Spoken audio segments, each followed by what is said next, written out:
I usually would write stuff out before podcasts, but I had an interview with Ryan Mickler. I'm not sure if you know who that is, but he's a guy who has a very successful podcast, and he told me we like after our discussion, he gave me feedback, and he was like, you know what, man, don't plan your conversations. Just like go in, try, like maybe jot a few things down, but just have a conversation, and that's what I like about podcasts is just two guys chatting, and it's very natural, and that's something I'm striving to do with this. Absolutely. So one thing that I can say about my convo with Alex for in particular, since that's the only podcast I've done before this one, is it was very conversational. So it didn't feel like it was just I was talking to one of my boys, you know what I'm saying? And we Yeah. just happened to be recording it. So those are always fun when they're kind of free flowing because I'm a very go with the flow kind of guy. I don't take a grocery list to the store. I don't really plan anything. Yeah. Except your programming, obviously, but Yeah, besides that, but like going to the store, I don't know what I'm getting when I get there. I know what I need and I don't yeah, it's forget things. So, it's just a rough idea. hmm Yeah, I'm the same way for the most part. I guess where we could start the conversation today is for people that aren't aware of who you are. What's the Bald Omni Man origin story? so I was watching Invincible. It's an American cartoon based after a comic book series that I had read when I was I don't know the first time I read Invincible. I think I was like 18 or 19. The comic's kind of old, but they adapted it into like a cartoon. And I had a mustache at the time. And my girl said, "Well, you kind of look like Omni Man." And I just, out of curiosity, just you Google weird shit sometimes. So I Googled bald Omni Man, and lo and behold, there was a picture of Omni Man fucking bald. And I'm like, I'm gonna use that. It started off as a meme, and I kind of just had to keep it because now everybody knows me to be that. But I enjoy the, I guess you could say the persona that I've created for myself. hmm It's funny too. Like a lot of your original, you still play into it, but you use a lot of meme language in your YouTube videos. Absolutely. That's something I noticed. Like the Chad and like the Chad meme and like the versus strength enjoyer, like those kinds of like meme templates. That Yeah. actually, when I first saw those videos, I'm like, dude, this guy's hilarious. But then I actually like dove into your content and I realized, oh, like he knows his shit. And he's like, and one thing I noticed in particular is you like those bro talks you do. It's not always just strictly related to physical training, and you go into other topics, and that's something that I actually discussed with Alex a little bit. You have a lot of guys that are looking up to you, and they're coming to you for um, you know, advice on strength and bodybuilding or physical development. But do you get a lot of questions in regards to, mental and emotional development or relationships, stuff like that? Like, is that All something of that the comes up? time. Yeah. Yeah, all the time, honestly. And that's kind of the position you put yourself in when you put yourself in, just the scenario of you're a guy that gives advice to younger men. They're going to start caring more about what you think about training, especially if like you're not a complete shithead and you actually care about them and are invested in their progress. One thing that I really wanted to do with my channel, besides being, I guess you could say, a resource in terms of like strength and conditioning knowledge, is to just give people guidance in life where I wish I had it when I was, a younger guy. Mm. I'm closer to 30 than I am 20. I'm not super old, but my teenage years are past me, and there's just certain things that I wish I knew or insight that I wish I had, food for thought that I wish I had that I just try to put out there from time to time. That's why I don't make those videos all the time, just because I really do have to sit back and think about something that I went through in my life that necessarily might not be a positive memory to Mhm. recount on and relive, just so that I can tell that story and make it relatable for the young men that watch me. Yeah, absolutely. What in particular are things that you wish you had been taught, or what guidance did you wish you had when you were younger? A lot of shit, man. Just even down to little stuff like respecting yourself enough not to do certain shit. Mhm. Um, Being introspective. I don't think a lot of young men are very introspective. They don't think about the things that they do. They just kind of do them and allow themselves to spiral, and they don't see that shit is fucked up with their life until it's too late. And that could be with anything, just as mundane as like you're fucking lazy in school, for example. You know, you never do your homework, you're not diligent about your study, and the long-term implications that that can have in your life. Even if you're a smart guy, if you don't have the grades to show for it, what does that mean? You're just a guy that never realized his potential. You're a loser. So I just try to help younger guys that I see a lot of potential, and I think a lot of people are in a lot better of a position to be great than they think they are because of information that they get from people that tell them that they're limited in a lot of ways. But I don't think most people are as limited as they think they are. So I just try to give them the tools to be as great as they're gonna be. One thing that comes to mind is, a lot of men are turning to the internet to look for guidance, because a lot of men, there is an absence of masculinity and fatherhood. Absolutely. A lot of guys grow up without fathers. So they just don't have a masculine ideal to strive to be like. And you actually brought this up in one of your videos. I watched it a while back. It was talking about, the red pill community, which is something that I've gone down that rabbit hole, and a lot of men have gone down that rabbit hole. And I'd like to get your take on that a little bit, because to me, there's obviously some value in that space. Like, it's not all negativity, but there is like a danger. And I think it's actually like fucking with a lot of young men's minds and warping their perception. I give that the evil villain laughter, just because the red pill community is something that I look at like how you would look at like an ant crawling past. Like it's just so far beneath the values that you need to have as a man to be successful. Like you said, it tells a little bit of perennial truths, like, okay, you need to be career oriented, you need to dress well, yada yada yada. But then it also takes into play like a lot of manipulation. I've said in another video, I'm going to paraphrase myself, the only people that really watch red pill content are people that make it, or impressionable young men that are like losers, quite honestly. I mean, that's not to talk shit about anybody for enjoying that sort of content, because we've all been there to one extent or another, being misguided or, lacking in a certain area in terms of being a man. And we were just listening to anyone that sounded like they had the solution to whatever our problem was. So 100%. I just don't. That's why I speak out against it. And when I first made that video, the one that you're referring to, I prefaced it by saying some of y'all are going to be butthurt by this, but I'm going to tell you some truths about some of the content that you're watching. And I remember a guy that now we're good internet buddies now, but at the time he was just someone that just started following me. He was like, I think I need to hear whatever you're about to say, because I think I'm feeling some of the things that I think you're going to say. He ended up coming back to me after watching the video, be like, yeah, these are just thoughts and doubts that I've had about the shit that I was watching. And it was nice hearing it from somebody that wasn't invested in that space, I guess. Because I don't have anything to do with the red pill community. I said a lot of things that are just generally applicable to them. Like, most of them are manipulators. Most of them are actually betas themselves. And they're taking what is just like a universal weakness, or like that vacuum of masculinity that you mentioned, and they're monetizing it. And that's like the shittiest thing that you can do, in my opinion. It's like completely opposite of everything that I'm trying to do. So and like we both said, there's like a kernel of truth to it, but then they capitalize on that truth and then just blow it up into this whole, like, they like intellectualize everything. It becomes this huge like theoretical framework.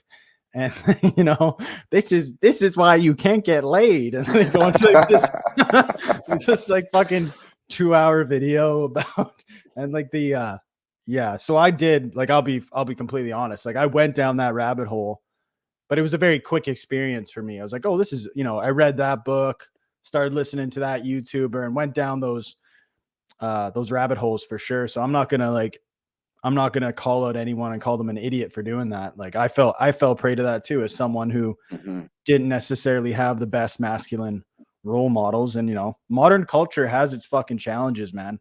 especially when it comes to dating and relationships, for sure. So you go to this, you know, you're following these guys who sound smart, who sound like they've got it together.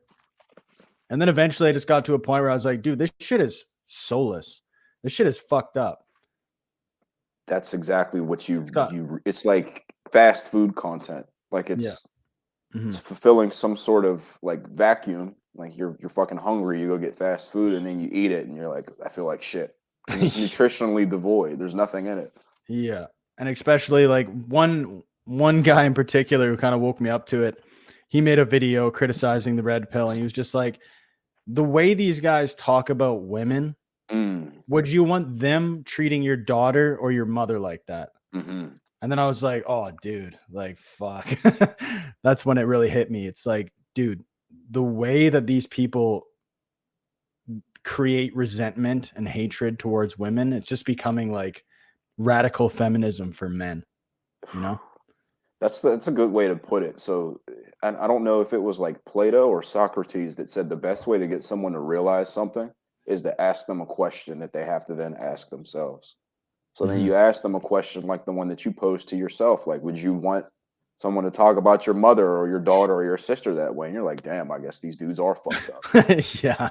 And the funny thing is that like some red pill creators are like, you know, obviously they're intelligent to a degree because you need to be intelligent to manipulate people, but they're kind of meta in that they acknowledge that a lot of red pill content is like, I guess, misogynistic in a way.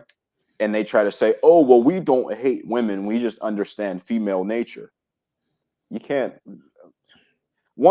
generalize a gender as to have certain archetypical behaviors, in my opinion. Behavior is learned. It's not like a man or woman thing. There are certain masculine and feminine traits that you can have, but Yeah, there are women out here that are more masculine than some men. You know what I mean? Yeah. So it's just funny how they try to evolve, but then they end up saying all the exact same things, but then they preface it by saying, well, we don't hate women. We just hate these behaviors. So you have nothing nice to say about them. You hate them still. You're just trying to make it not sound as bad. Well, one thing in particular that had me thinking and started to like deconstruct the red pill stuff was this emphasis on hypergamy. You know, every woman's gonna monkey branch, blah blah blah. You know, she's not yours. It's just your turn. And then it's like, okay, fair enough. Okay, if we're taking that to be true, and like, are women hypergamous? Yeah, of course. Like they want like that. There's that kernel of truth. Okay, but are men? It's like, okay, let's look at our sexual nature. It's to like spread our seed far and wide with young, beautiful, fertile women. So it's like, does that mean that every married, committed man is going to cheat on his wife every time he gets the opportunity? It's like, no. Only if he's a piece of shit. Only if he's a piece of shit. So it's like, to like completely like strip away this like the like emotional, introspective, and spiritual aspect of like human nature, to be like, no, we just act on our biological impulses. You know, we're just fucking, it's all just, you know, just mechanical. Like, yep, this will happen when this happens. Chink. Like, it's like, it's fucked up, man. Like you said, man, it takes like a lot of the beautiful human experiences that we can have and kind of dehumanizes them. It kind of turns us from humans into chimps. Like, if you're a man, you must do this, or you're not a man, and women are just this way, and we're not intricate, nuanced, contradictory fucking beings that may exhibit one behavior in one situation and one in another, you know? Yeah. And for anyone listening to this who's kind of feeling like, oh, like they're maybe feeling shitty about the fact that they're kind of in that spot right now or watching the red pill content, I actually, when I was like the deepest down the rabbit hole, I was like, I couldn't even enjoy art anymore, because I would like listen to shit and be like, oh, that guy's blue pilled, and like, dude, like I fell for the cult a little bit, man. You know, and like my channel is breaking beta, but like, to me, it's like not necessarily like, you know, to a certain extent, it's like, yeah, stop being a little bitch and get like, take control of your life. But in the same, it's actually more of like, you know, like become the best version of yourself. Like that's what it really means, right? Like, you know, Alex has Alpha Destiny. It's the same thing. It's like he's not going around like I'm alpha as fuck and you're beta because you do this. Like it's not about that. It's just like, like to me, like personal development is really important to masculinity. Mm-hmm. It's not, you don't need to have a certain amount of dollars in your bank, or, you don't have to have a certain number on your deadlift to be a man, but that stuff I think is healthy for men to pursue. Mm-hmm. So it's like the red pill stuff. Like, yeah, like I think men should strive to understand female nature or understand how to talk to women, but it's so much more nuanced than the red pill guys, make it out to be. And I think that like a lot of guys, this is something I've really been waking up to over the past few months, just being like, dude, like it's tough too. Cause I think you probably agree that there's definitely like a masculinity deficit, or like Mm-hmm. there's an issue with masculinity today. So the red pill like attempts to fill that void, but it's not doing a great job. Absolutely. There's just so many different intricacies that absolutist movements don't cover because they're either just one way or the Mhm. other. So instead of understanding human nature and the intricacies of the way humans interact, because that's what I'm real big about, understanding nonverbal communication, Mhm. just in my day-to-day career, even down to just comments that I get. A guy non-verbally communicated something to me and I'm like, well, here's what you're saying, here's what you're really saying to me between the lines. And he was like, fuck, I didn't even know I was trying to say that, but you're right. Mm. And just reducing that nuance down to, well, just understand women. Well, try to understand yourself, you know what I'm saying? Yeah. So that you can understand people and become self-actualized. It really isn't about, like you said, having per se the biggest deadlift in the world. It's okay, I set out to increase it and I Mhm. increased it. I'm a guy that sets out to improve and then I improve, you Mhm. know. Yeah, absolutely. And when you first started, you say that self-development is a big part of your life. Hmm. Did the gym come first? Was that a level 1 for you? Hmm. Well, the gym at first definitely wasn't like a self-development tool at all. I did it specifically because I don't know if bullied is the right word because I always fought back, but I had a very combative youth where I was always getting into fights and getting into a lot of trouble. So at first I was just training to not get my ass kicked as much. You know what I'm saying?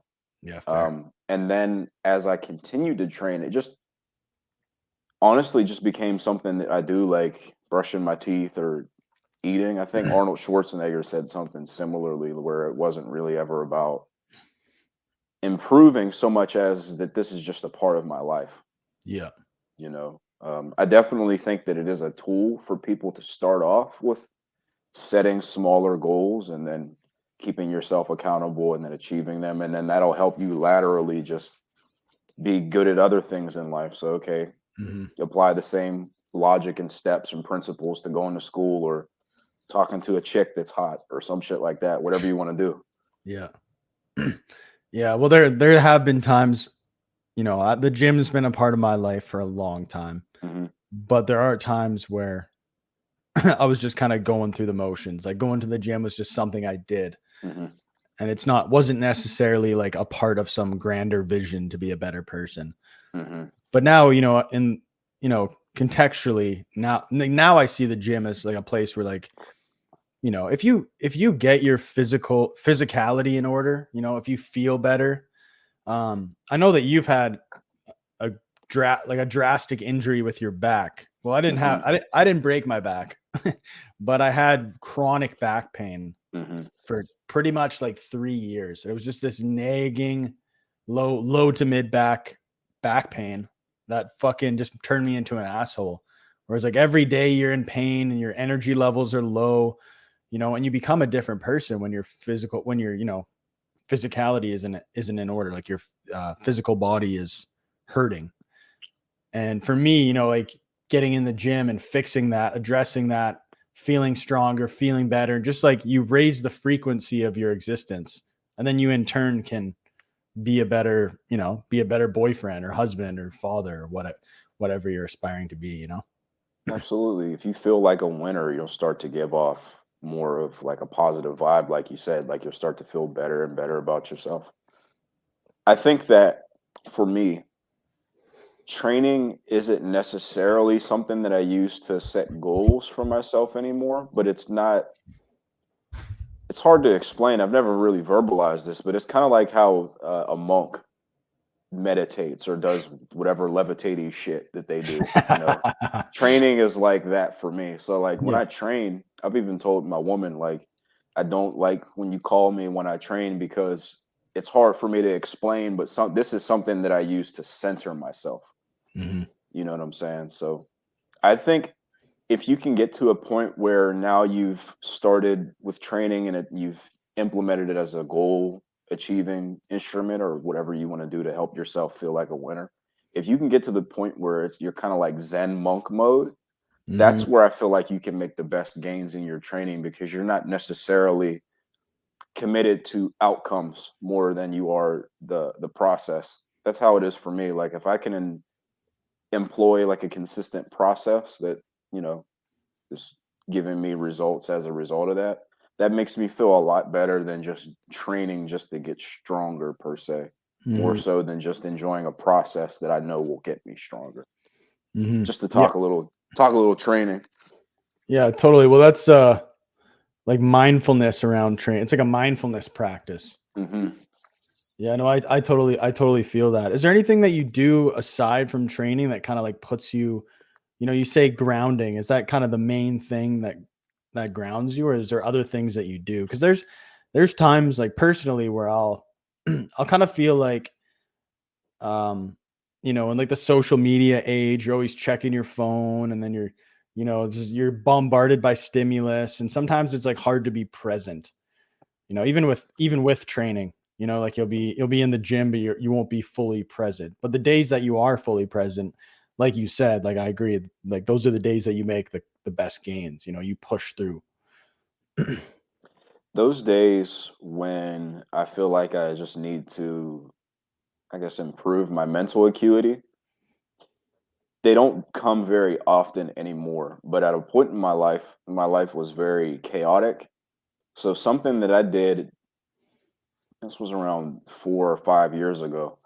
I went on really long walks and just turned Mm, my phone off. Like I would yeah. walk from one end of town to the other end of town until I worked through whatever it was that I needed Mm. to work through. This shit was a daily struggle, so it felt like I'd always be Yeah, dude. thinking about something new. So it could be, a short walk some days where it's like 30 minutes or whatever. And it could be other days where I'm walking for like 4 fucking hours. Yeah. Literally, like at least 15 miles, I'd have to guess if I was walking that damn long. But Mhm. just giving yourself time to be just with yourself, to introspect with no other outside stimulus, like you said. If like the people watching this can find an activity that allows them to do that, it doesn't necessarily have to be training. It could be washing clothes, washing dishes, Mhm. whatever that is for you. What you want to look out for is, am I removed from outside stimulus? And can I sit with myself and start to think about life, introspect? Why do I do things? Why did I do this? Just give Mhm. yourself time to have an inner monologue like a fucking anime character. That Yeah. really is like super helpful. That might sound like galaxy brain, but you need to think about why you do shit. No, absolutely. There's a difference between overthinking and like allowing yourself to think, allowing yourself to be alone with your thoughts. That's one thing that even now I struggle with. I totally relate to the going for walks. Those have been crucial for me. Just going out in nature, walking on a trail. So yeah, sometimes I'll go for, a couple hours, sometimes I'll go for 30 minutes, but it does help you reflect and work through things. Something about the movement. I don't know if it's like I'm getting more blood flow to my brain, but definitely helps me chew on things and Hmm. introspect. And like to relate to what you said at the beginning of this conversation, more men need to get introspective, because in today's age, it's like, oh, I'm bored, I'm gonna watch porn, or I'm bored, I'm gonna do that, play some video games. And like, not that there's anything wrong with video games, but it's just like constant, I'm gonna Stimulus. I'm gonna do this, do this, do this. And it's like for me, even when it's almost a trap too. Um, yeah, this is kind of this is kind of something I discovered in the last year or two, was the self-development trap. There's a bit of a, yeah, I could get into that a little bit. For me, it was, oh, I got to read this new book that's going to teach me how to like these new habits and how am I going to do this? It's like every second of my day, I felt needed to be, um, you know, developing myself in some way. Like downtime was the enemy. And, you see that a lot in the fitness space where it's like, I wake up at 4, I go to the gym, there's like this obsession with productivity, and that can actually be counterproductive in the long run. So there's like a time and place to kind of, you don't need to be constantly bombarding yourself, even with, like media that might be beneficial. Too much of it and all the time is going to weigh down on you, and you're never alone with your thoughts. Like I genuinely, like, I'm getting better at it, but I struggle to, just turn my phone off for an hour, and then you make excuses like, oh, someone's going to try to call me, or I got to reply to a comment or whatever. But it's like, dude, like the world's not going to go away if you just take some time to yourself for an hour. Absolutely. It's not going to go away. And if you put your phone on do not disturb, all the benefits that you get from just being able to be with yourself are going to outweigh whomever having to wait 15 extra minutes for a reply that didn't warrant your instant attention. Mm-hmm. I think that, like you said, I think Alex mentioned or put a phrase to it. I think he called it action faking, where you spend all your time doing things that you think are productive, but it's just to make you feel like you're being productive instead of actually doing things that are actually productive. Sometimes being less productive benefits you long term. It's like how you can't go to the gym every fucking day. You have to have your off days. I'm going to be honest, and this is why I think people end up following certain personalities versus others, because they come across as more human. I've said on my channel, like, dude, I haven't made videos for 4 days because I've been playing Elden Ring, and I don't care. I need my me time. You know what I mean? I'm extremely unproductive sometimes, and you never think that just because, I do this, and that. But you need to give yourself time to just be with you, so that you can give yourself to others if that's something that you want to do. And with YouTube and social media, and I train people. I'm a strength and conditioning coach for a living. I can't always just be given, you know what I'm saying? I need to give to myself sometimes too. And I think that a lot of young men need to go through that phase of trying to be ultra productive just so that they can know what it feels like to work. But then you also need that period of okay, here's how much I can work before I just genuinely need to rest. So I don't think that it's necessarily wrong to go through that phase, but you need to know when enough is enough. All right, I've been, grinding. It's time to start to put some of this into action, and then eventually start to rest a little bit. Mm-hmm. One thing that comes to mind is, did you, as you become more successful as a man, this can relate to anyone. It's, if you're a younger guy and you feel like you have something to offer the world, and you feel like you haven't, tapped into your true potential, there's more of a fire lit under you to, be constantly productive. Like, oh, I'm not, I'm almost 30 and I don't have this or that. And, but that in itself could be a trap as well, because how many people that are successful keep just striving for more and more success? Like at some point you just gotta live your life, And what you'll find is, just by living your life, sometimes if you've become someone that you're just someone that puts out value into the world, and that's part of your everyday routine, you just living your life, you're going to continue to grow and succeed just intrinsically. You don't have anything to prove. You don't have to try to do it. You just are. You know what I'm saying? Yeah. One thing, yeah, like you said about your content, it does come off as very human. It's authentic. And sometimes in the self-development space, it actually kind of it turns me off a little bit when certain individuals are, it's very like 10 morning routines that'll make you a better person. It's like, like that, like almost like self-development masturbation. It's like 10 habits of highly successful men. And like, it's like this, like, it just comes off as corny, like there's a corny aspect to it that, you know, we're all real people. And I think that a lot of people in this space are like, how many self-development gurus are actually who they portray themselves as, you Yeah, they know? always seem like they're built different. That's how they make themselves seem. Like, oh, Yeah. I'm built. I'm just built different. I wake up at 4 in the morning and run ultra marathon every week, and that helps me with my productivity because I'm such a Chad, and you're a little bitch because you don't. I'm like, dude, Yeah. shut the fuck up. Yeah.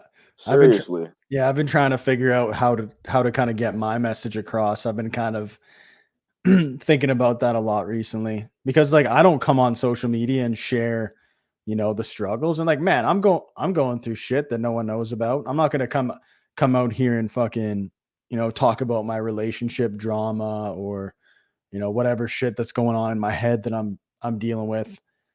I mean, maybe there's a part of me that maybe I should start doing that, just being super open and that might help somebody. But yeah, like what I'm trying to get at is I can portray myself on the internet in a way that doesn't reflect my day-to-day life at all. And then some guy might look at me and be like, "Oh my God, like that guy, you know, can look up to whoever and be like, "Oh, that guy has it all together. Like I'm a piece of shit because I'm not like him." But in Hmm. reality, these people could be totally fucking broken. And there is a stereotype of like sometimes the most broken people are the ones that like really try to pretend like they have it together and they give advice, you know, they're the ones to give Always, advice. And that's always. yeah. And for me, it's like that's why like I focus on this podcast. Is like I don't have all the answers. You know, I'm sure I've made mistakes in the past where I've said things trying to give advice to people or, you know, some red pill shit like if you do this, like she'll respect you, bro. But now I'm framing it in a way where it's, you know, I'm having conversations with people that are obviously doing something I want to be doing. And if that conversation values or adds value to someone's life, like that's like how I've kind of started to frame this whole thing and like what I'm pursuing, you know, valuable conversations, you know, like if yeah, I want genuine conversations too. None of this fucking pseudo self-development bullshit. Absolutely, man. Like, it really just is just offering people food for thought and conversation. So you might have one of the no bullshit, one of the most insightful conversations that I've had with someone as a young man was some homeless dude that I was sitting next to near a bus stop, and just our conversation just ended up being about like human nature and all this crazy shit that I would never think of. And he's fucking homeless. You know what I'm saying? Yeah. Just really being authentic, being human.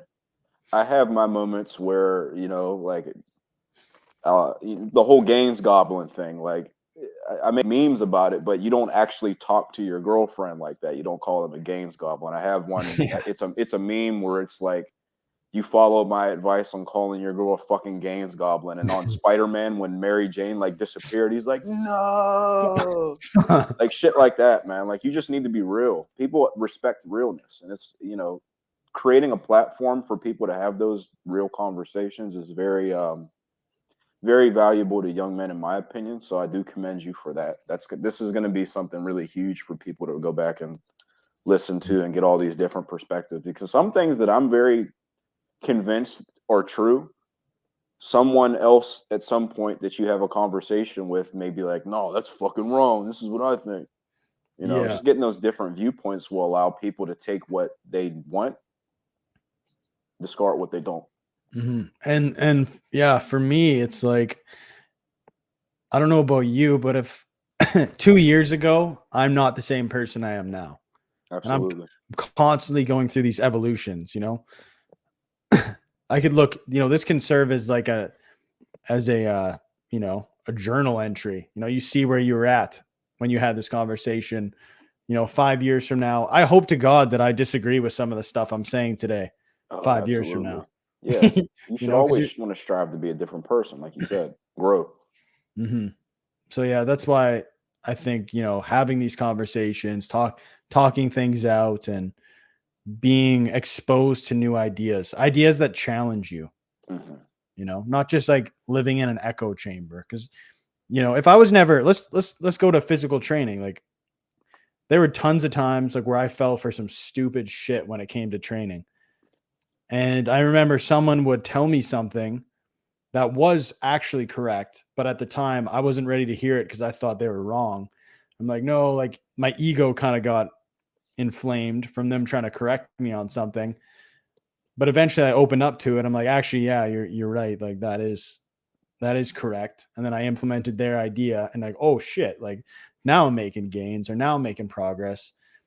So it's important not to just be in an echo chamber of, you know, because I've like physical fitness in general. If you're dogmatic about training or dogmatic about nutrition, it's gonna hold you back. And that Absolutely. and it's Absolutely. held me back for sure. I remember like when I first started training, I was doing like functional fitness only, bro, and like CrossFit, and like I was trying to get Jack doing CrossFit. And I'm like, yeah, it's pretty stupid.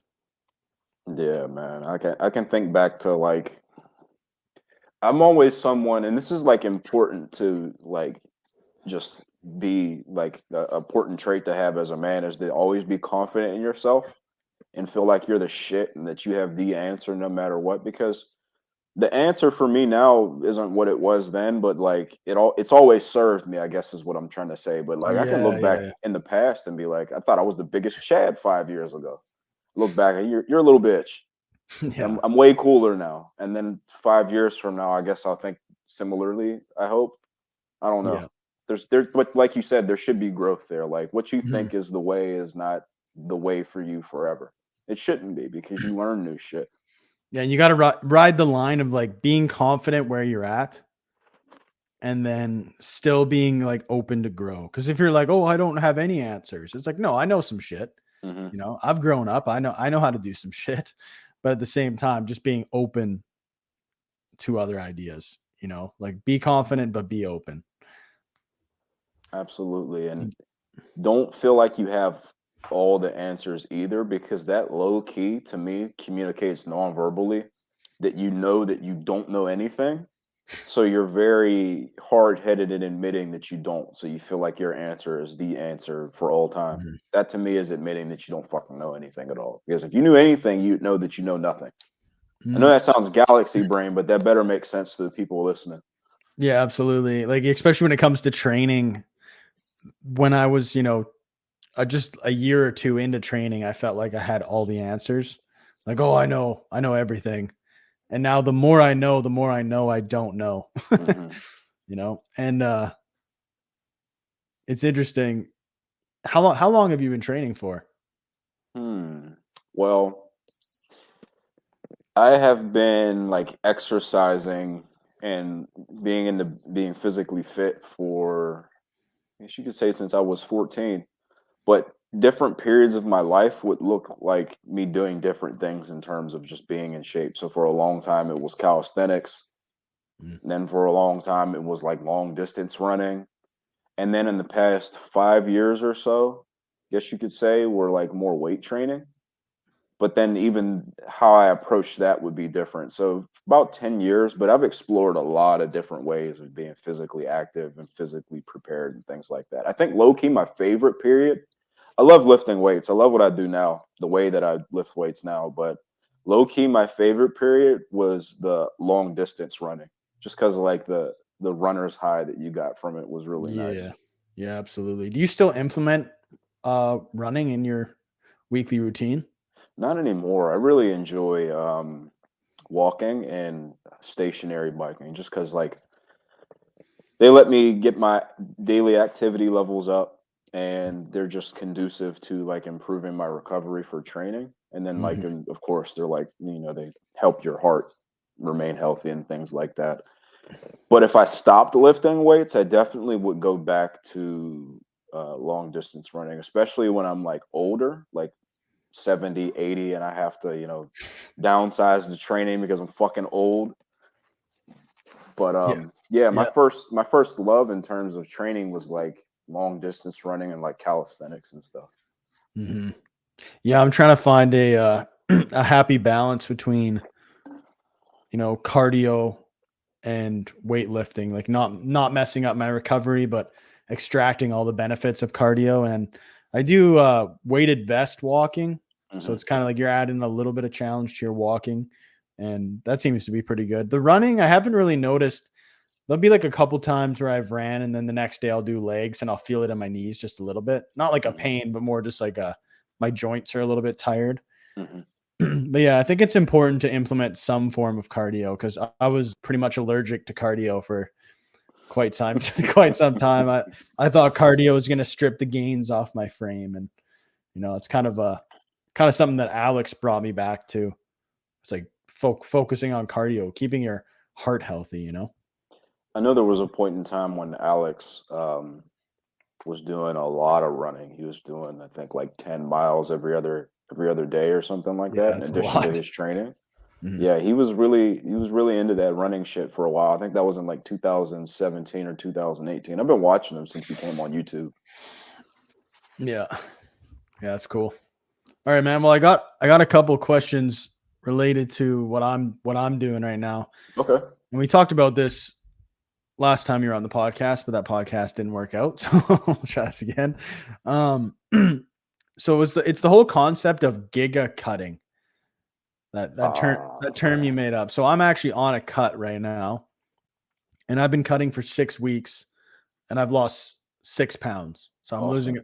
losing a pound a week, and I'm thinking to myself, like, you talk about, giga. I'm not going to put words in your mouth, but tell me if this definition is correct. You talk about giga cutting being lowering your calories as much as possible, but without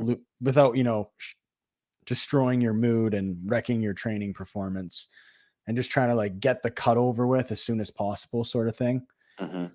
Yeah, that's exactly how I look at it, man. And I like the term giga cutting just because, like we talked about, I use just a lot of meme verbiage in my day-to-day life, so I'm damn sure going to use it on my channel because it's relatable to people. We're all shitheads at the end of the day, or at least I am.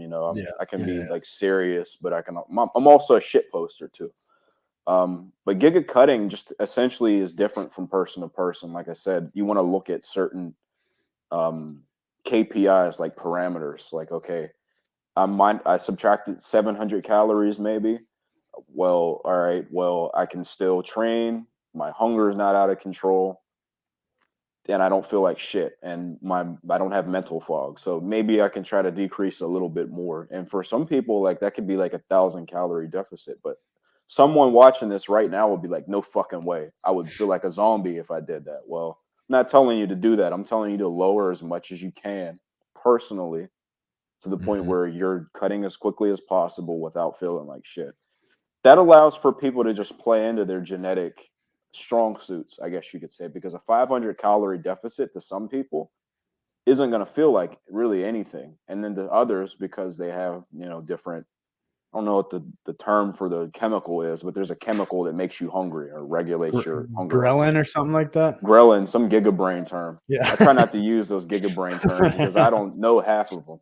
Yeah. Without Googling them first. But for some people, 500-calorie deficit may be like, dude, I'm dying.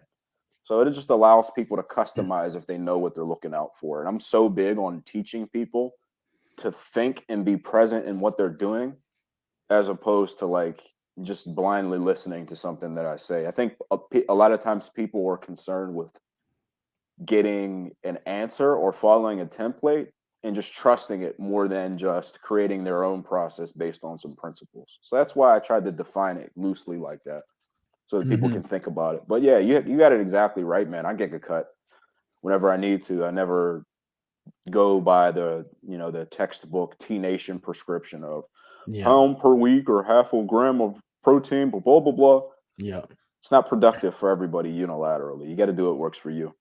Yeah, absolutely. For me, I do notice that some people say they can like still train pretty hard during their cut, but I do notice it kind of depends on the day. So one thing I found is that meal timing is crucial for me while cutting. Because like, some people will say like, oh, meal cutting doesn't matter. It's just your daily macros. But it's like, dude, if I don't eat before I train, I know for a fact I'm not going to be able to hit my numbers. I'm not going to be able to progressively overload, which is another thing I've I've kind of hit a wall on, and since I've been cutting, I've hit a wall, especially on leg day, where it's like, oh, I just can't get one more rep.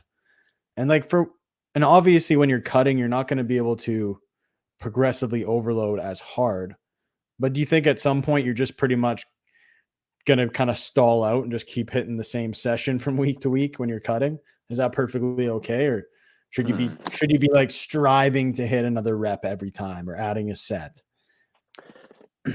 What I typically like to tell people, and just this is again another principle that they can think about, is that when you're cutting, your strength and conditioning program should look more or less exactly the same. You change certain exercises because they're more fatiguing and whatnot, but you should be trying to progress still, but just accept that your progress is going to be slower. So what you think may be a plateau may just be that instead of you increasing or progressively overloading every 4 weeks, it may now be that if you try to progressively overload every 4 weeks instead of every 7 or 8, it'll feel like a plateau and you won't get anywhere because you need more time to recover because you have less overall calories coming in to help you sustain that recovery. So for me, what I can say is, and this is again something that people watching this have to think about, I've identified that like I make gains at like a little less than half the speed when I'm cutting in terms of being able to add a rep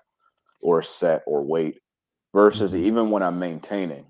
And I get pretty lean when I cut down just because I like to be able to bulk for a really long time. Yeah. So to anyone watching this, I would say if you've hit a plateau in your training during a cut, that's okay. You're cutting, so that's not like your fucking main goal anyway. It's just a Yeah. secondary goal. It's just to hold on to the muscle. Exactly. You're not in the anabolic state. So any gains you do get, you should just be happy that you're getting them. But you can still ensure progress for longer anyway, because if you get like dick skin lean, you're not making any progress, quite honestly, like sub Yeah. 10% body fat, like I got down to and like Alex got down to. Yeah. But if you're going from like 20 and you're going to 15% body fat, and now the gains Mm. are starting to slow down, just space out your progression a little bit more. So Mhm. let's just say you're following a 4 week wave, maybe turn it into a 6 or 8 week wave, and then you should be able to milk progress for longer. Mhm. Yeah, I've been thinking of like that's exactly what I'm trying to do. Like I got up like I think I was at like 20. I checked myself when I had already lost a couple pounds, but I pretty much bulked up to 20% body fat. Hmm. And I'm pretty fluffy right now. So I'm like, you know what? I think it's time to cut. Mostly the reason I'm cutting is to make room for more bulking. But I think I had just maxed out, I don't want Chad. to, yeah, I don't, I, I don't want to get to the point where I'm putting on any more than 20%. I think it's just getting a little sloppy. So, Absolutely. I love so what you said, cutting to make room for more bulking. yeah. That's exactly how young men should look at bulking and cutting. Like everyone likes being lean, but if you're wanting to make gains, you should be making room for you to be able to do that. And Mhm. just because you're bulking, I'm bulking now. I still have abs, I'm still lean. Doesn't automatically mean you're going to get fluffy right away. Like 2 years from now, I'm going to be fluffier. You know what I'm saying? Yeah. Because you go through the proper bulking cutting cycle as Mhm. opposed to what a lot of young men do. They get real skinny or they are really skinny and then they bulk for like no bullshit 3 weeks. I had a guy in a Q&A pose this question to me and I put it on my video just to give everyone some food for thought because I know young men think this way. He was like, I've been bulking for 3 weeks and I've gained half a kilogram and I just feel like my face is super fucking fat. What do I do? Oh yeah. And I just had to break it down to him like, well, half a kilogram is less than a pound that you gained in 3 weeks. Most of that is more than likely water, and that's imperceptible week to week. Like you Oh can yeah. gain or lose a pound right now. I could lose a couple pounds taking a piss, and I'm not gonna look any different visually. So you just might be holding a little extra food or water, Mhm. and you're not gonna look totally different even 3 months from now bulking if you're doing it right. You're in a small calorie surplus. I guess what I'm trying to say is when you commit yourself fully to the process, you can cut for the time that you need to cut and not start and stop like a lot of people do. Because a Mhm. lot of people will feel like, damn, my face is getting fat. And then they'll go into like a a death cut where they're cutting out all carbs to try to cut off the pound that they just gained in a couple of days. It's a brutal cycle that a lot of young men find themselves in, and especially the young men that are lacking in confidence and are using training as a tool to gain confidence. When it's not going the way they feel like it should, they panic and they start to do shit like that. That's why I always try to ground people. You know, sometimes the answers that I give them aren't comforting because they're not what they want to hear. But the truth, in my opinion, and in most cases, will just help them make more informed decisions in the future. So hopefully that young man and whoever else was listening, if they were feeling that way, they used the food for thought that I gave them, and maybe they'll approach it differently, and maybe they won't get caught up in that cycle. That just went off into a whole tangent in like psychology, but you know, it's a big part of what I do. There's a lot to pick at there.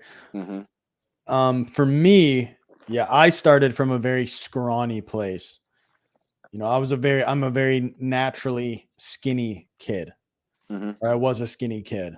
So I kind of did the, you know, I never really tracked I made tons of mistakes with my training, but just at the beginning, you know, I wanted to get muscular. I wanted to put muscle on the frame, but I wasn't really tracking my calories. And I didn't even, dude, for like the first few years, I didn't write anything down. Like I pretty much didn't progressively overload to any substantial degree for like 2 years of my training. I just went through some motions, you know, just stupid beginner shit for sure. And as I started to actually like implement good bodybuilding practices, you know, journaling my workouts, progressively overloading, started tracking my calories, making sure I'm eating in a caloric surplus. I do think I took it to a bit of an extreme. Like I only got to 20% body fat. You know, I ate really healthy foods the whole time. I didn't do any like the quote unquote dirty bulking, whatever you want to call it. Other than just, I probably ate some days like 800 calorie surplus, I'm sure. So I think I did put on weight a little bit too quick. Because if you're putting on, at some point, you're not putting on any extra muscle, you're just putting on extra fat. You're going to hit a ceiling, and then you're going to be like, well, I don't want to become obese. So now I got to cut back down so I can hit it again. And I think that for me, that was kind of a lesson I learned is if I want to be bulking for 10 months out of the year, like I want to be bulking for weight, like cutting is miserable to me. Like cutting is like a necessary evil. I just want to get it the fuck over with so that I can bulk, progress, train hard. But if I bulk up too quick, that's when I have to cut for longer, you know? Absolutely. So now that's something I've been kind of learning, like figuring out what intelligent bulking looks like and, you know, the rate of fat gain in comparison to muscle gain, which is, you know, it's hard to measure, but intuitively you kind of know like, okay, I'm getting a little bit too heavy too quick. That's exactly what I try to get people to think about as principles when they're cutting and bulking. So just like you said, sometimes it's hard to track your weight because you might be gaining muscle and fat and the scale might not be moving at all because certain other things are impacting your weight, like, you know, water retention and things like that. What I always tell people is here's the way that you make sure that your bulk lasts the longest that it can and that you're not gaining weight too quickly. Just first and foremost, obviously, you're taking a look at how you look in the mirror objectively. You know, all right, you see when you're getting too fucking fat, you know what I'm saying? Look at it like that. Then look at like, is the scale weight consistently over weeks moving up or down? If it's consistently moving down, you're likely in a deficit more than likely. One thing that I really tell people to keep in track is how their training feels. If we've all gigabulked before and we know what training in a calorie surplus feels like. Training in a calorie surplus, whether it's 2 or 3 or 5 or 700, it feels kind of the same. Like you feel like you're making progress at a certain rate. You feel the same way after your sessions. You recover the same way. It's just one you're getting really fat and one you're gaining much slower. Pay attention to that feeling. If you feel like, okay, I feel like I'm in a calorie surplus because here's how my training's going. Even though the scale hasn't moved that much, I'm still making progress and I'm in a calorie surplus. And then over 3 months, you gain however much weight, you know, that might be 4 pounds or 5 pounds or whatever. Just the same, if you feel like, damn, my training feels like shit, I'm doing a very low amount of volume and I'm not recovering from it, I probably need to eat a little bit more, even though the scale went up a pound, because it might just be water retention from you being, I think it's called cortisol, the fucking to use the giga brain term. Your cortisol might be making you retain more water. So you need to increase your calories, and then you increase them. You're like, damn, I lost 2 pounds. Well, yeah, dude, you were retaining water because your ass is stressed. You need to eat. Yeah, Just principles. self-awareness is key, because it is going to be, you know, a lot of people. Yeah, obviously there are, what would you call it? Like general principles that you should follow, you know, but at the end of the day, there's going to be a lot of individualization to actually like maximize your results. So yeah, intelligent cutting, intelligent bulking, like we've covered that for sure. That's you know, when you talk about eating in a calorie surplus, like I already miss it. You know, it's just the feeling like week to week, it would be very rare for me not to progressively overload. Like every week I'm adding weight, adding a rep, and it feels really good.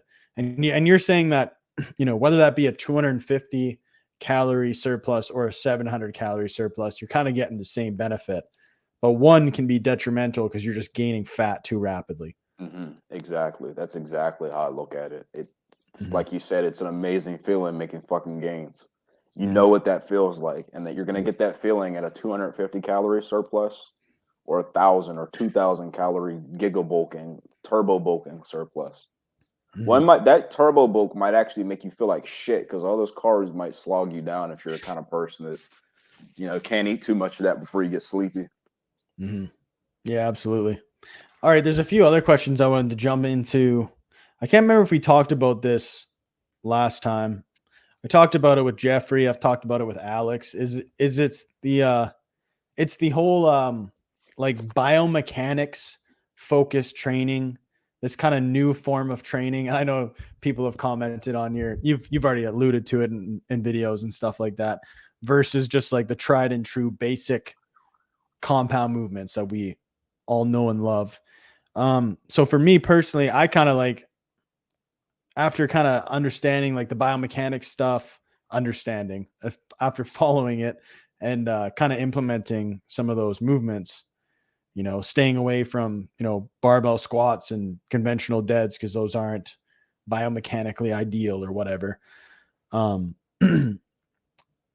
started to notice, I was like, well, the loading capacity on a lot of these movements isn't easy to load a lot of these movements. And you know, Alex talked about this. It's like when you switch to like, you know, a single arm lat pull down with that perfect angle, it's not going to be as beneficial to someone who doesn't have, you know, just a strong pull up or a chin up. You know, it's almost like that's the icing after you've baked the cake. That's what the metaphor that Alex used. It's like, well, yeah, what's your opinion on all that? Like the mechanics enthusiast versus barbell enjoyer. Yeah, one's a virgin, one's definitely a Chad, and it's not the biomechanics nerd. They're not the Chad in this scenario. So if I can give my my uninhibited thoughts on that, I think I would Go for it. compare like the biomechanics nerds. This is gonna sound fucked up, but I think they're just as bad as the red pill guys, because they take those same things. The human body just interacts with exercise in a certain way from a biomechanics standpoint. That's true. So if you keep your arm close, it's more lats. If you come out here, that's more rear delts. You do all this shit with your humerus, that word that they like to use, it just means upper arm. Okay, yeah, certain things are perennially true. You can apply those same things to basic barbell exercises. It's like that kernel of truth with a mixture of bullshit and fast food that they give you. So, for example, one that I really hate is the iliac pull down that people talk about. No, it's a good exercise, but would I say that it is the main contributor of someone's back growth in a program, like a maximized program? Absolutely not. It's going to be a barbell row or a weighted pull-up that you can load a lot more Mm. frequently, for one. A lot of these exercises that, these biomechanic nerds talk about, you can't really progressively overload them very much because their loading capacity isn't high to begin with, because you do certain shit to make it so that you use a lot of weight. And that's always going to limit your potential for growth, in my opinion. You don't see, and here's another thing, you never see someone that's jacked talk about these exercises. Like, I'm not going to drop any names because, I respect what they do and they say a lot of things that are correct and they help people, but they might drop an exercise that uses all this galaxy brain shit. And I'm thinking like, your back is smaller than mine, but this pull down is supposed to be like it's supposed to be better than pull-ups. I didn't start doing the giga brain shit until like recently. And it's just a small part of my own training. But you're telling me this is a cornerstone to back growth or whatever muscle group they're talking about. I don't buy it. What I do buy, though, and what I think people should do and be cognizant of is a lot, just like we talked about. You want to be cognizant of with the red pill shit. You want to be cognizant of, okay, human nature and how to be a man and be goal oriented and all this shit. Just the same, you take the biomechanic knowledge and you just apply it to pull-ups. Alex did the same thing with a video that he just released, the rack chins pull-up that he made, where he was like, okay, here's how the exercise keeps your arms at a, like an angle so that it targets your lower lats more. And that's way more fucking like palatable to the average viewer than telling them to keep perfect humeral abduction and use a cable machine to do the perfect one-arm pull down to get the same exact result, except for with the rack chins that he made, the video that he made, the loaded capacity is a lot more. And it's not nerd shit, I don't. Those biomechanics people, in my opinion, they come across that way, not a lot of the time because I think they genuinely believe that that's the answer, but they just need to be different. And their personality isn't enough to set them apart. So the shit that they do has to set them apart. You know what I'm saying? Yeah, that makes sense. You use like the whole like giga brain term a lot. And there are people in the industry that try to overcomplicate everything. Like even like RIR and like RPE and all that stuff. Like I even find that kind of silly in a way, because it's like not everyone is going to perceive their RPE the same. Right? Is your RPE 8 my RPE 8? I don't know, right? Like, is a beginner going to be able to perceive their RIR? Like I've been training for a while now, and I can't, like every once in a while I can be like, dude, I think I might have had one more in me. Right? But I don't know. Like I can't tell you like with accuracy what my RIR is. And like I find like even like, and I'm not going to drop any names early either, but like some of these guys, they just take, like we were saying, how the red pill, just take it back to the red pill. How it kind of like extracts like the joy and like spiritual, or I don't know if spiritual is the right word, but just like, yeah, it just extracts the joy out of relationships. Well, I feel like this ultra intellectual, like giga brain nerd talk kind of extracts the joy out of lifting. It takes like the fucking, what, you always say like unga bunga training, but like sometimes I like training like a fucking caveman. Right? Absolutely. We all do. Natural Hypertrophy said something. He's one of my good internet buddies. He said something the other day that really got me thinking in terms of just the way that like silver age and bronze age bodybuilders approached training. They understood a lot of the same things that we do in terms of like ultimately the point with reps and reserve is you don't fucking go as hard as you can on every set or your performance is going to drop. We like put numbers to that in an attempt to make it more intuitive for people to follow, but instead it had the opposite effect for a lot of people. So they understood that, you leave a rep or two in the tank so you can do like 4 quality sets or however many quality sets without your performance dropping way off. But they didn't talk about it that way. They always made shit relatable to people. So, they said, use a weight that you can handle for 4 sets. If it's an all out set of 12, you can't handle that shit for 4 sets. So you use a little bit less. You know what I'm saying? Yeah. That's what I try to bring it back to, man. Like Intuition, like you be more absolutely. yeah, use your intuition rather than being like, well, I think that was RIR3. Like it's just it gets to I'm not trying to like shit on those guys or say that there isn't value in that, but it just gets to a point where I don't know. I think your intuition can go a long way. Absolutely. Intuition is especially valuable when you understand those concepts, but you also understand that you don't have to like be overly mindful of following them to a T. If you follow the concept of or the principle of I'm holding back a little bit in every set so I can do 4 sets and that's going to get me bigger faster.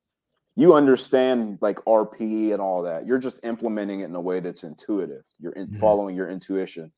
Just the same as with any biomechanic shit. Like you understand that the human body interacts a certain way. Like when your knees go over your toes, it works your quads more than not.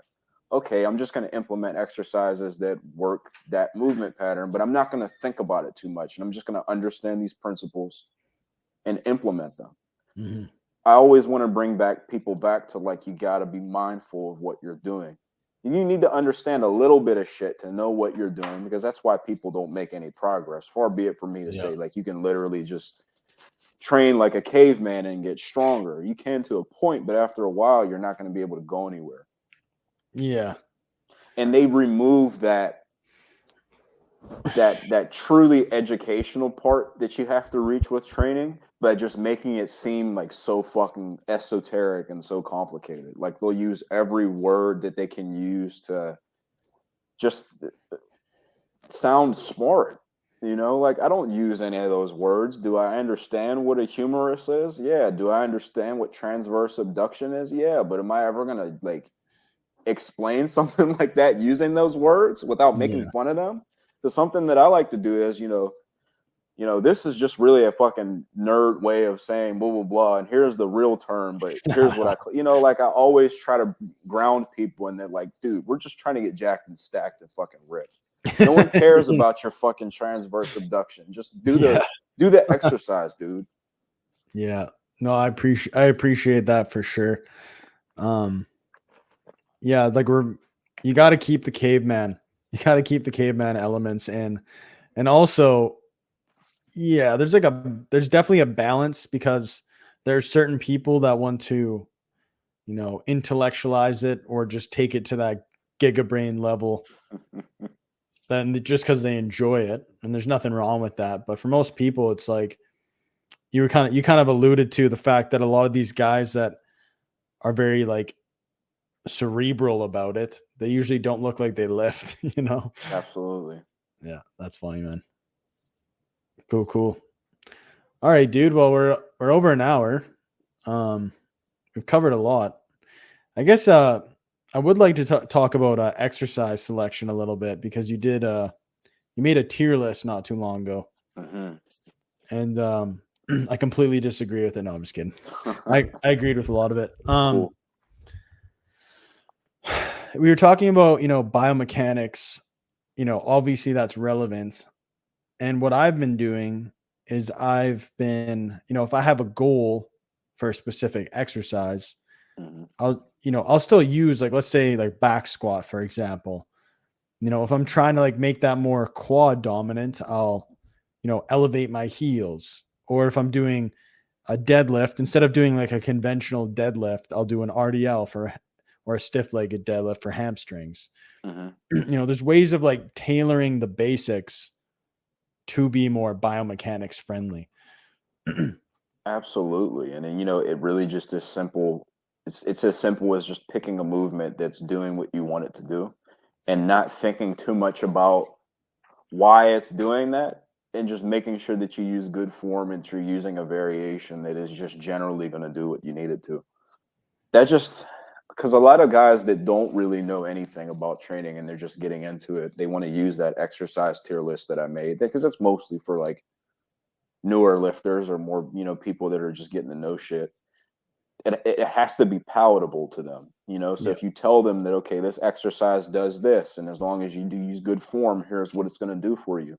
They don't need to know, unless they want to know, all the fucking nerd reason shit behind it, unless they want to get super cerebral about it, like you said. But they can trust demonstrably that if you do a stiff-legged deadlift, it's going to build all the same muscles as your regular deadlift with less weight, and it's not going to be as fatiguing. And it's also going to focus on a little bit of things that the deadlift doesn't. Like the stiff leg deadlift uses a little bit more spinal erectors, a lot more actually, a lot more hamstrings, because you're not using your quads, you're not pulling slack out of the bar. And even explaining all that is getting a little giga brain. You know what I'm saying?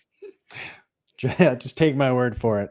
Yeah, dude. Like, yeah. Well, there is an element of just following people who have the results that you want and just trusting them.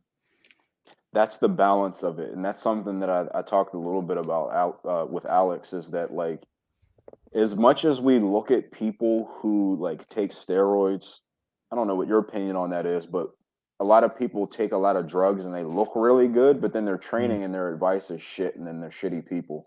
They're not shitty people because they take steroids, but they just happen to be selling a wolf ticket, so to speak. For those that don't know what that means, selling a wolf ticket means like you're crying wolf. That's where the term comes from. So they're selling wolf tickets. They just look good and they have no substance.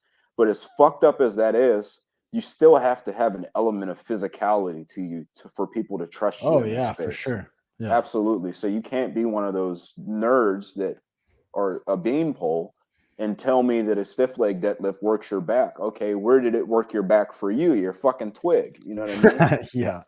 100%. Yeah. Like the steroid conversation, like I've never taken drugs, so I'm ignorant to, I'm not, I guess my education came from more plates, more dates. Like that's about how educated I am. Like I don't give a shit if people take them. I think that there just needs to be honesty, because you might be, there's definitely been times where I've looked up to someone and been like, oh man, like just being ignorant to the fact that, like, I'm not saying like natural. It's like, for me, it's like I've found natural lifters to aspire to be like. Like I don't look at C-Bum and be like, oh, that's my goal physique. I look at like some of these like silver era bodybuilders and, guys like you or Alex or like these or Jeffrey, like people that have amazing physiques that they've created naturally. Like, that's what I aspire to be like. Because I think for a lot of people, like our expectations, what was it? Like, it's kind of funny. Jeffrey did a video not too long ago, and it was Brad Pitt in a movie. He just used him as an example. And Brad Pitt was like borderline scrawny in this movie, but he had some muscle and he was lean, but didn't have any like it was not an outstanding physique by any means. And there are a bunch of people commenting being like, oh man, Brad Pitt's so genetically blessed. And it's like, dude, I know guys that look better than that. It's like, it's kind of weird. Like our expectations have like gone way up because of anabolic use and being so prevalent in the industry, but also like, yeah, our expectations have gone up. Like we see people that look really good and that's like made us want to look like them. And it's made our expectations of what naturals can achieve like super low. And it's like, bro, like you're not going to look like shit if you train well as a natural. Like everyone just thinks like naturals are going to look like shit, to the point where, there's like a part of it where people just try to justify like their use, or they try to, like, I remember I had this guy, I used to work at a gym a few years back, and he was like squatting 700 pounds. He had like acne at like 35. Like he was definitely on something. He was big too. And I remember he said, like, we were talking about like naturals, and he said pretty much every natural who looks jacked is like either completely a genetic outlier or is a fake natty. And I just thought to myself, and I was like, fuck you, dude. Like he said Jeff Nippard was, I brought up Jeff Nippard. I'm like, I'm pretty sure Jeff Nippard is not a fake natty. Like Jeff Nippard is natural, looks amazing. And I didn't even have like a larger pool to take from. Now I could have taken from, you, Alex, Jeffrey, like tons of other people. And I'm like, dude, he looks great. and he just said, "Oh, he's a genetic outlier." Like it's like this whole like black. Hey, maybe that's a good way to wrap up this podcast. Let's fucking deconstruct the fitness black pill. I can say a whole lot about the fitness black pill. It's like you said, simultaneously, our expectations of what we perceive to be special people are so high, but then our expectations for ourselves are so low because we don't view ourselves to be special. It's like in philosophy, I think they call it a fatalist mindset, where like you look at the world as if you've already lost, so you're just taking whatever the fuck you can get. That's why Fuck people that. think that Brad Pitt physique is like, by no means is that like bad. No, If it's that's not. something that you achieve to get on the career of your training, the goal of your training career, that's a good physique. Like he's lean, he's not, out of shape, but that's not the most that you can achieve. You know what I'm saying? If you shouldn't be happy with that, if as a limit, because your potential for growth is so much higher. And a lot of people don't look at shit like that. They don't have the aspiration to dream to get a physique like Alex is, or like Jeffrey is, or anybody that's big, because they think that because they're not special, the most that they can achieve is like losing 20 pounds and kind of not halfway being fat. They'll never be a C-bum, but they never feel like that they can be big either. And that's a fatalist mindset. Instead of just being someone that says, I have something that I want to achieve, and I'm willing to put in the time and the hours to make incremental progress. And I trust that over time, I'm going to keep getting better and better. And wherever I can get to by the end of my life, perfect. But I know that as long as I make steady improvements, I'm going to look amazing 10 years from now, as opposed to it's going to take me 10 years to look like Brad Pitt. You know what I'm saying? Mm-hmm. Yeah, it's pretty rough, man. And then you have certain people who assume that everyone who looks good is on something. It's just like, dude, you're lost. There's Yeah, no pulling you out of that nihilism. it's interesting because, like you said, sometimes it'll be really big guys that use steroids that are like just demonstrably objectively big and strong by any measure, Yeah. that look at natural people who aren't as big as them, but they're still fucking jacked way more than the average person, and they look at them as if they must be special because they themselves felt like they weren't capable of being big without the drugs. That's why they took them most of the time. That's why like the average guy, and this might be a hot take, but in my opinion, the average guy who has no reason to take steroids, because like it's obvious why an athlete or an actor or an Olympic weightlifter or a power lifter would take steroids, because it's just proportionately going to make them better at what they do. Yeah. The average fucking schmuck that works at McDonald's or as an accountant or as a regular dude that takes steroids, your physicality has nothing to do with those jobs. You took them because you felt like you couldn't be big without them. Just be honest with yourself.